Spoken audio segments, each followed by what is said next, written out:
జయ రాధేశ్యామ్. కార్తీక మాసం సమాప్తమయ్యింది.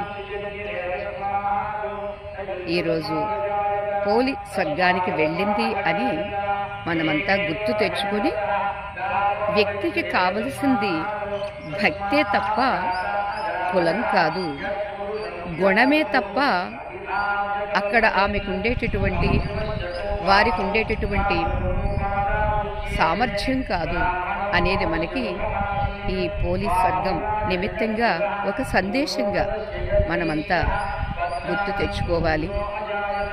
మనందరికీ భక్తి పెరగాలి. భక్తియే శక్తి తప్ప ధనం కాదు, జనం కాదు అనేది మనకి తెలిసినాడు. భగవంతుని పట్ల మరింత శ్రద్ధతో, విశ్వాసంతో మనం అర్చన ఆరాధనలు చేసుకోగలం.